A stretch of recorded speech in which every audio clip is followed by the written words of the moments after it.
You didn't think we were done with the transfer portal, did you? You didn't think the transfer portal was over, did you? You didn't think Pitt was done making acquisitions and pursuing targets in the portal. You didn't think all that stuff came to an end just because it was Christmas and New Year's, did you? No, of course you didn't. You've been following on Panther-Lair.com. You know there's more to come in the portal, and it's starting. We got a lot to talk about today. I kind of thought we might have been done with portal episodes of the Morning Pit. We are very much not done with portal episodes in the Morning Pit. We've got an all portal episode today, and I imagine we're going to have a few more in the future. But let's talk transfer portal. Let's talk transfer portal options for Pitt, targets for Pitt, and some big picture ideas and topics for Pitt regarding the transfer portal. We got a lot to get to on the Thursday edition, so let's dive into it on the Morning Pit, youtube.com/Panther-Lair.com. All right, it's Thursday. It's the Morning Pit, youtube.com/Panther-Lair.com. I'm Chris Peak from Panther-Lair.com. Panther-Lair.com. Pittsburgh.rivals.com is the most comprehensive source of Pitt sports news on the internet. Football, basketball, recruiting is everything you're going to find at Panther-Lair.com, and message boards to talk to other Pitt fans all day, every day. Panther-Lair.com. Pittsburgh.rivals.com. That way you can stay up to date on all the Pitt sports news with the coverage we provide and talk to other Pitt fans about it on the message boards. I think it's the best online community of Pitt fans that you're going to find, and it's right there at Panther-Lair.com, Pittsburgh.rivals.com, and of course, the YouTube page right here, youtube.com/Panther-Lair.com. It's a place where we put all of our video content, these daily Morning Pit videos, Monday through Friday, our weekly live show every Wednesday night at 8 p.m. We did it last night. Jim Hammett and I got together for a long conversation about Pitt hoops and transfer portal stuff. And you got to join the conversation as well with the in the chat screen right there on the side of the screen. You can put your comments and questions and join the discussion. It's a lot of fun to do that, and we always encourage everybody to do so. We also have our post-game shows. We'll have one after the Louisville game this Saturday. That's a noon tip-off on the CW Network. The CW Network, the CW Network, however you want to call it. It's a noon game, so we're going to go live after that game and stay live for up until about 3 o'clock. We'll do a post-game show, talk about that game, what we saw at Pitt's performance at Louisville. And then we have press conference videos, post games, all kinds of stuff. It's all right here at youtube.com/Panther-Lair.com. So make sure you like this video and subscribe. That way you'll never miss any of our content. You can hit that button right down below. Look at that yellow.com. You see it over there?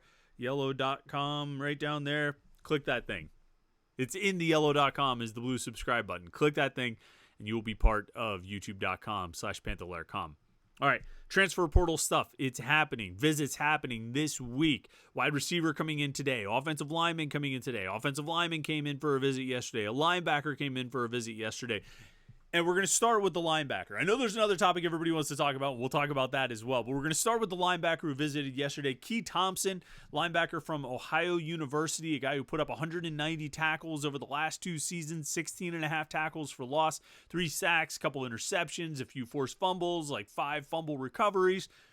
All MAC first-team performer this past season, looking for a home for his final year of eligibility, and he likes Pitt a lot. And he took a visit to Pitt yesterday. We think Pitt's in really good shape to land him. And you might look at it and say, do they need a linebacker? Brandon George goes into the portal, but he returns. Solomon DeShields stays, doesn't go into the portal. Kyle Lewis is coming back. All those freshmen from last year are coming back. They have a pretty good class of freshmen coming in this year.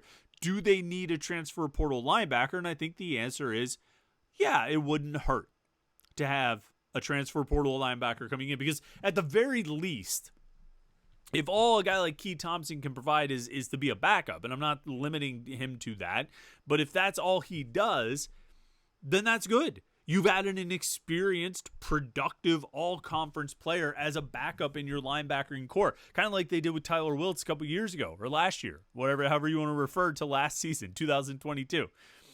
They brought in a guy who was really productive at a lower level, let him work largely, mostly in a backup role, and he eventually, I think, even started a game or two. I think he started in the, if he didn't start in the Sun Bowl, he played a lot. But either way, getting someone like that is very helpful. And particularly when you look throughout the depth chart, or the roster, I should say, you see players who are late in their eligibility and not contributing. And you say to yourself, who's going to give you more? A linebacker transfer from Ohio who might even just be a backup or rotational piece, or this guy who's a fifth-year senior who's been here for 5 years, has never really played in 5 years or 4 years or however long he's been here, and is probably not going to play.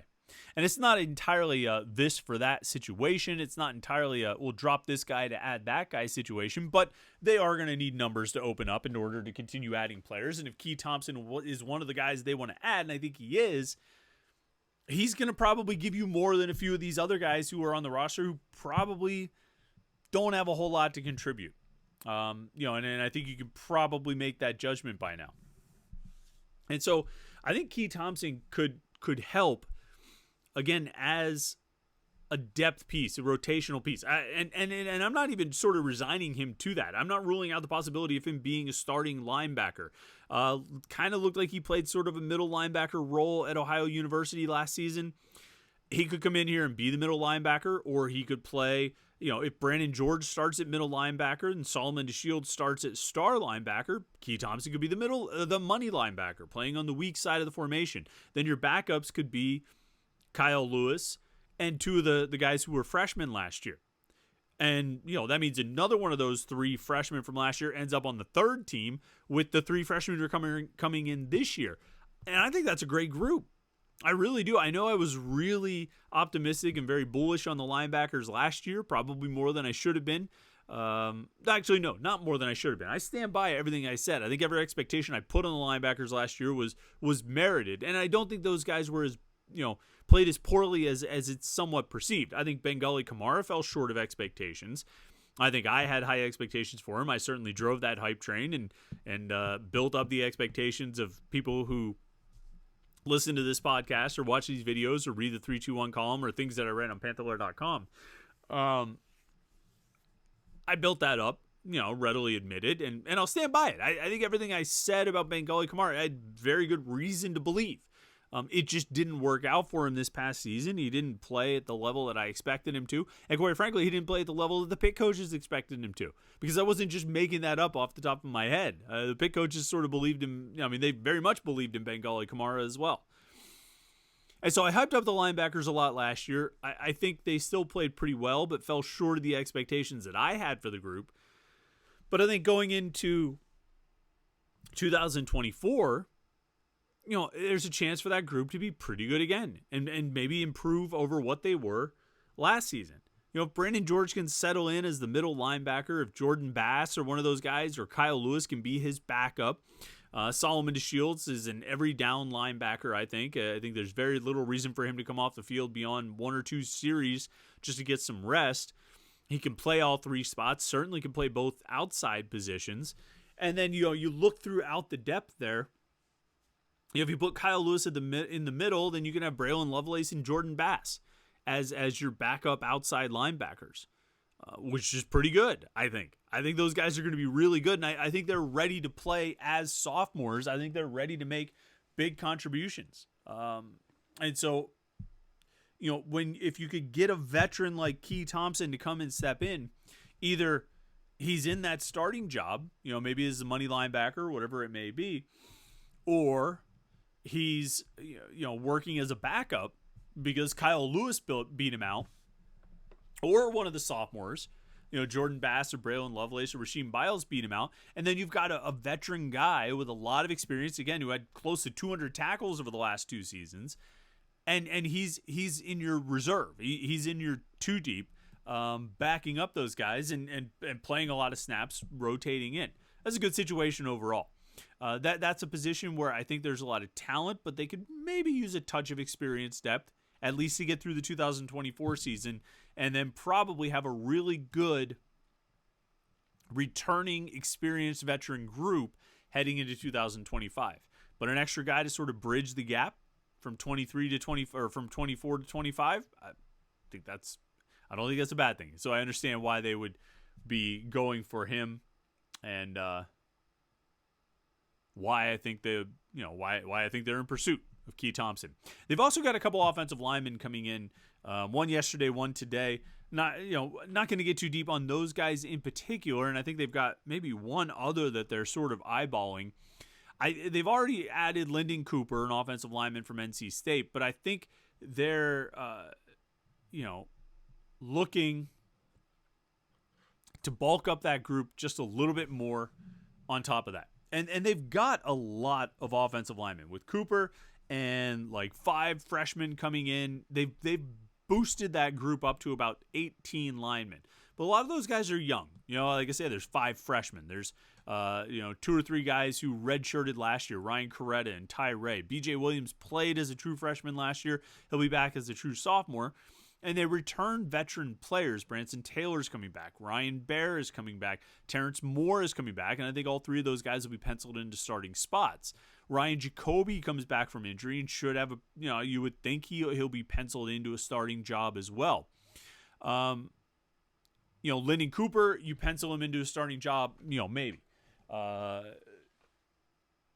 You're still looking for another starter to fill out that group. And maybe it's Jason Collier who started some games. Maybe it's BJ Williams who started some games last year. Or maybe you go find another experienced interior lineman who can come in here, or even a tackle who can move like Branson Taylor or Ryan Baer inside the guard. You find another experienced lineman who's had success, who's a talented player and has played a lot and has that valuable experience on the offensive line. And then you buy yourself some time to further develop BJ Williams, Ryan Coretta, Ty Ray, the 5 freshmen who are coming in this year. You give yourself some extra time to develop those guys. If you can bring in another veteran to really kind of fill out your top 5.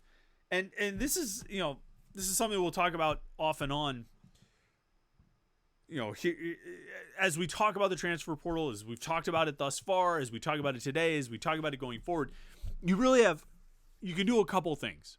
You can fill in empty spots where you've got them. You can fill in blank spots, whether it's, they need a corner, they need this position, they need that position, but you can also upgrade. And I think on the offensive line, they probably have enough bodies to roll out a solid 2 deep, but they can upgrade, they can improve it. And I think when you look across the board of what Pitt has done in the transfer portal thus far and what they appear to be attempting to do as they roll through January, head toward the start of the spring semester, which is really the cutoff date here, is to get these guys all on campus by the spring.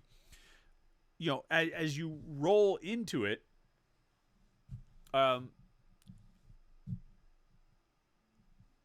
they've upgraded a lot of spots. They've addressed a lot of need areas that you wouldn't necessarily want to address with recruiting. You want to address with recruiting to fill out the depth and build a foundation going forward. But for 2024, you need experienced players to fill in some of the holes that you've got. So you fill in the hole at cornerback. You fill in the holes on the defensive line, both at end and tackle. Potentially you fill in a hole or 2 at wide receiver. You might fill in a hole at quarterback, in the quarterback depth or the linebacker depth. You fill in holes and you upgrade situations. You upgrade positions. And I think Pitt has done a really good job of that overall. I think they've upgraded the defensive line in addition to filling in some holes. I think they're looking to upgrade the offensive line where they maybe didn't have as many holes, but they could be better. I think when they look at the wide receiving core, I think they believe they can be better there. And so I think they're making some efforts to do so. Quarterback potentially could be a position where they could look to upgrade, to make the room better, either by bringing in someone who everybody will just assume is going to be the starter, or somebody who can compete with Nate Yarnell and Christian Veer for that starting job in 2024. And of course, that brings us to the topic that everyone has been talking about in the last, talking about really for the last few weeks, but talking about the conversation ramped up yesterday with some news from the transfer portal. And of course, I'm talking about Eli Holstein, the Alabama quarterback, went into the transfer portal yesterday. He's a true freshman. He redshirted this year, didn't appear in any games, and he's been a name that's been on the radar for Pitt fans for the last few weeks, I would say, since they noticed Cade Bell following him. I think was maybe one of the first tip-offs, and things sort of flowed out from there. There have been some other clues and tips and tricks along the way, some other certain things that sort of cued people in the possibility of Holstein being an option for Pitt, but of course he wasn't in the transfer portal until yesterday. Now Holstein is in, and we sort of watch and we wait and see what develops. I do think Pitt's involved here. I think Pitt's going to be involved here. I think Pitt has a very good chance of landing Eli Holstein. But what Holstein can do and I'm sure we'll talk about him a lot more in the very near future. But what Holstein can do is fill out that room.